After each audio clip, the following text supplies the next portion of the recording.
Do you ever feel lost when it comes to losing weight? Like you know what foods you should eat or that you should work out, but you don't actually know how to put it all together. And something I realized after coaching people for 20 years is the fact that people don't fail because they're lazy or unmotivated. They fail because no one ever actually shows them how to put everything together when it comes to the meals, the workouts, and the routines. So in this video, I'm walking you through a complete day primed to help you burn fat step by step. You'll see exactly what to eat, when to move, and these simple habits that make fat loss automatic. And the best part, this isn't a crash diet. It's flexible, realistic, and something you can actually live with. By the end, you'll know how to build a routine that feels effortless and finally works. By the way, my name is Dango. I've been a fitness coach for 20 years. I owned Canada's top body transformation center. I sold it in 2018 and have been helping high-performing business owners get lean and energetic with ease and minimal stress. And I've come up with this routine after training thousands of the world's busiest people on the planet. If it can work for them, it can work for you too. With that said, let's start with the morning routine. Now, the first thing you want to do when you wake up is not reach for your phone.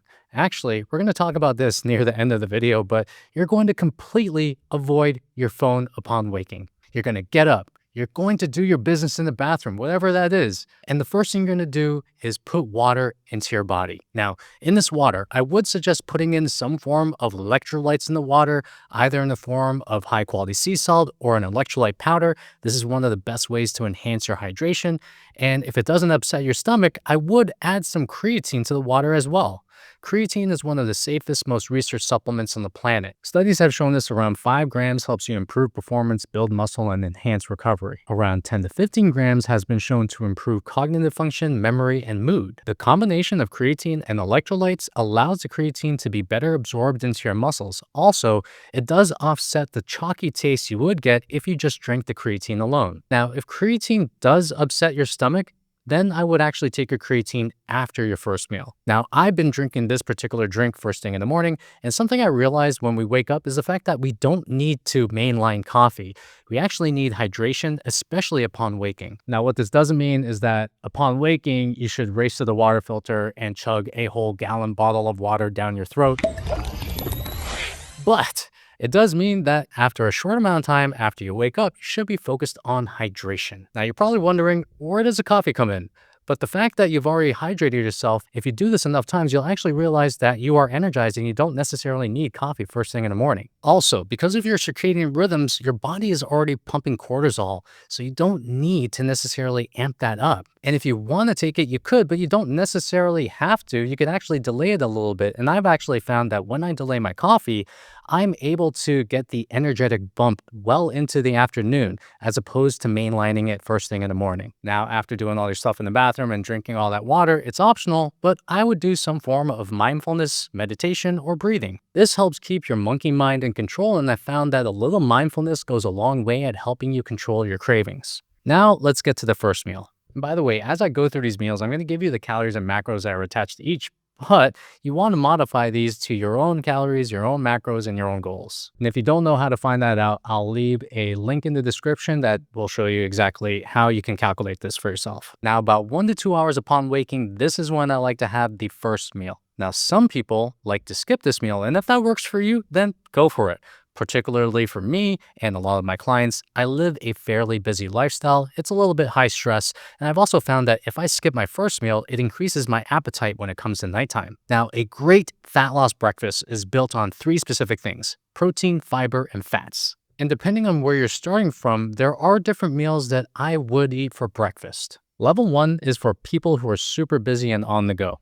I would drink a 30 to 50 gram protein shake along with a piece of fruit like a banana, and also take a couple of fish oil pills. Now, this is for people who are super busy, who don't have a lot of time to put things together, and also for people who are just starting the habit of eating breakfast. Something I've found, especially when I'm applying this type of meal to my clients, is that it's a little substantial for people to take in a full meal, especially if they've been skipping it for breakfast. So this level 1 meal is light enough for them to take it in and go throughout their day without feeling like they're stuffing themselves. Now, level 2 is again for busy people, but for people who have maybe around 5 to 10 minutes to put something together for breakfast. And it is a simple Greek yogurt bowl that you can check out right over here. Now, this Greek yogurt bowl comes out to around 337 to 350 calories, proteins around 40 to 50 grams, and fibers around 6 grams, fat is around 3 to 5 grams. And what I love about this bowl is that it packs maximal protein and fiber with a berry boost, and also the satiety of chia seeds, all under 400 calories. And this was actually one of the same breakfasts that one of my clients ate every single day on the way to losing 15 pounds in 1 month and 30 pounds in 90 days. And something he mentioned to me was the fact that he didn't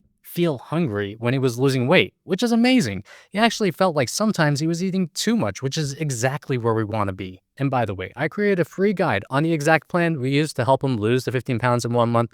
Comment below pounds and I'll send it to you. Now, level 3 is for people who have a little bit of time to prepare food in the morning, and you can check it out right over here. Now, the calories come out to approximately 380 to 400 calories, proteins around 30 to 33 grams, fibers at 4 to 5 grams, fats at 14 to 16 grams. Now, a balanced breakfast with protein, fiber, and healthy fats can help curb cravings, keep you fuller longer, stabilize blood sugar, and support steady energy, making weight loss and appetite control much easier throughout the day. Now, let's talk about what you should eat at lunch. The timing for lunch is going to be dependent based on when you eat dinner, but I'm going to get to that in a second. Now, for lunch, this may be counterintuitive, but I like my meals to be balanced, just like breakfast, but I like to be a little bit lower on the carbohydrate side because I find that sometimes eating too many carbs, especially if you're not using them for physical performance, can lead to energy deficits right after you eat. Now, there's one exception to this.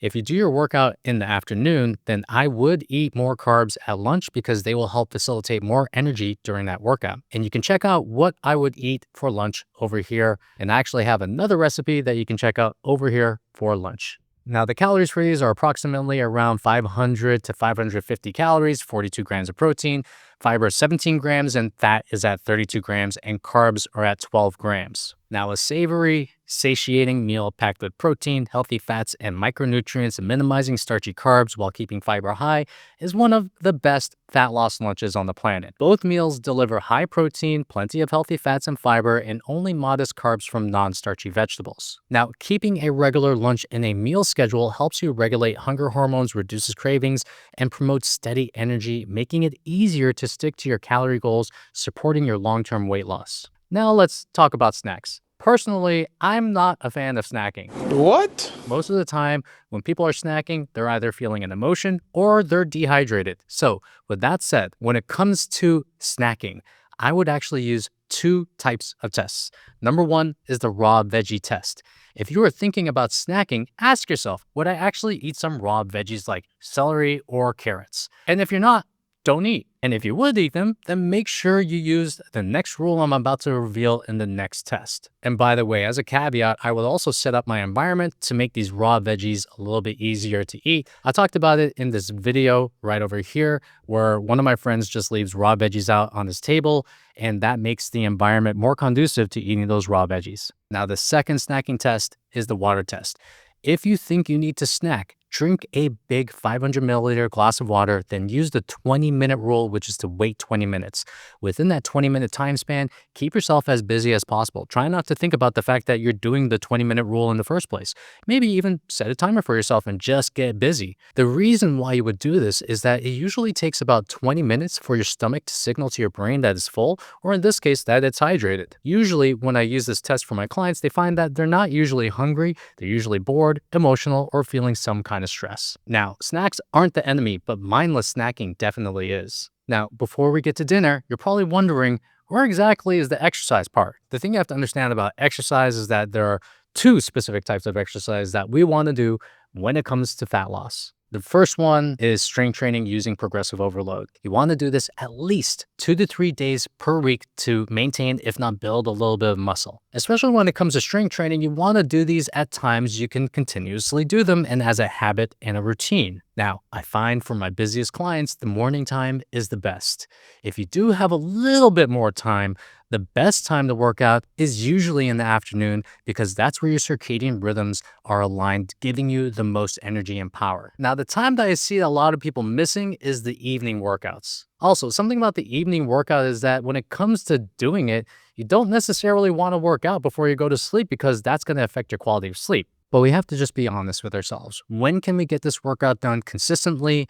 Whatever time it is, that is going to be the best time for you. Now, when it comes to walking, if you've been watching my channel, you know I'm a fan of getting my steps in while I do work by using an under the desk treadmill. If you do have a lot of time on your hands, then one of the best times to walk is going to be in the morning upon waking and after your meals. I find that walking in the morning is a form of movement meditation, and also it sets your mind and also your body right for the rest of the day. And when you walk after your meals, it stabilizes your blood sugar and insulin, and you usually find that it helps you digest a little bit afterwards as well. Essentially, we want to be aiming for at least one 30-minute walk per day or around 7,000 to 10,000 total steps, and 2 to 3 weight training sessions per week. The most important part about the gym is that you don't need to do crazy workouts. The only thing you need to do is just be consistent and make slight progress when you're lifting weights in terms of the reps you're doing or the weight that you're using. Now, let's end our day with the dinner and nighttime routine. And I'll tell you right now, this is actually where I see a lot of people breaking the progress due to late night eating and mindless snacking. So for timing, we want to eat our dinner at least 3 to 5 hours before we go to sleep. By cutting off your meal time at least 3 hours before going to bed, you are enabling yourself to have improved quality of sleep and less nighttime wake-ups. Actually, studies show that you actually wake up 44% less by not eating before you go to sleep. And remember when I talked about lunch in terms of its timing? Well, you want to fit lunch between your first and your final meal. And just like that, voila! You have already created a semblance of your unique meal schedule. Now, I've actually found the more you can extend your period of not eating before you go to sleep, it's actually going to be way better for sleep quality. So if you can, hitting 5 hours is great, but if you can't, then make sure you abide by the 3-hour rule. Now, as for meals, I would eat something like this or something like this. Now, you may be wondering, Dan, isn't that a little bit too much carbs at night? Well, there's a reason for this, my friend. Eating carbs at dinner can help induce better sleep by boosting tryptophan uptake in the brain, increasing serotonin and melatonin production, which are key hormones for sleep. I know someone's going to come in the comments and say, hey, Dan, isn't eating carbs at night going to make you fat? What you have to know is that eating carbs at night doesn't cause weight gain if you're in a calorie deficit. Your total daily intake is what matters, and there have been plenty of studies done around this. Now let's get to sleep. Once you have eaten your dinner, you will have had the amount of calories and macros you need in order to lose weight and also maybe build a little bit of muscle. Now, obviously, this goes without saying that you want to modify this to your specific calories, your macros, and individual preferences. Now, after you have your dinner, the last thing you want to do is optimize your body for a great night of sleep because it's going to set your brain, your body, and especially your hunger and appetite hormones to be regulated the next morning. Now, what you want to do with sleep is you want to move your body into a parasympathetic state, which is known for rest and digesting. And first off, I would set up my environment to be conducive to great sleep. This means things like blackout blinds, eye masks, cool room, separate covers if you're sleeping with someone else, possibly a white noise machine if you're living in an area with a lot of noise pollution. Also, as mentioned earlier in this video, you don't want to keep your phone beside your bed. This is one of the worst ways to wake up because it just puts you on this dopamine cycle. Instead, I would charge your phone in a completely separate room. I charge mine in my kitchen, and I've told my clients to charge theirs in their bathrooms. At least there is some distance away from your phone because you don't want it to be the first thing that you grab in the morning. In general, you don't want to create a habit of scrolling on your phone before you go to sleep. I find that people who do this usually push their sleep times back even further and further because they can't stop scrolling. Next, you want to have a semblance of a routine. And a very simple one is when the sun goes down, you're going to put on a pair of blue light blockers to block any blue light from going onto your body or into your eyes. You also want to dim your lights, making sure that your environment, again, is going to be conducive to great sleep. I also find one of the best ways to prepare for sleep is to take a hot bath or a hot shower. This is something the Japanese do because it helps bring their temperature down, priming your body for a great night of rest. Now, when it comes to screens and watching TV, I personally would not have a TV inside your room. I would make your room as conducive to great sleep as possible. And something I found as one of the most underrated things you could do right before you go to bed is reading a fiction book. And I find that fiction turns off your brain and allows your nervous system to calm down. In terms of supplements, I would take things like glycine and magnesium, especially if you're deficient, to help you rest and calm your nervous system and improve the quality of your sleep. Now, the only thing you have to do at this point is just making sure you're going to bed at the right time. So let's put this all together for you. You wake up, you do your bathroom stuff, you drink water with electrolytes and creatine, You eat your breakfast within 1 to 2 hours upon waking. You have your lunch between your dinner and your breakfast. Make it a little low carb so you can maintain energy throughout the day. The best time to work out is in the morning or in the afternoon, but the reality is whenever you can do it consistently. And when it comes to snacking, make sure you're using the 2 tests that I mentioned, which is the raw veggie test and the water test. For dinner, you're going to have that at least 3 to 5 hours before you go to sleep.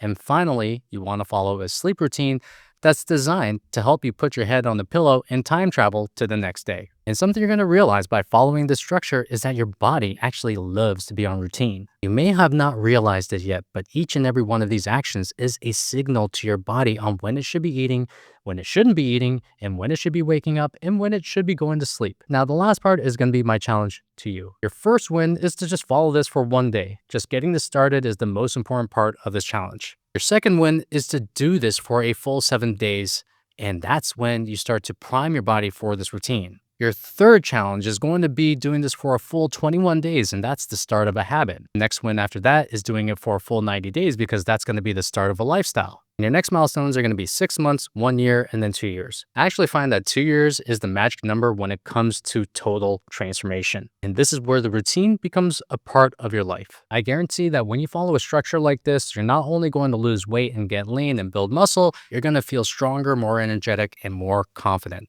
And by the way, I know I talked about sleep, but I cannot stress this enough. Getting a great night of sleep comes from having a great routine. And I did a video on the science-based nighttime routine that changed my life. Go to this video over there, apply it to your life, and let me know how it goes. Thanks for watching. I'll see you over there.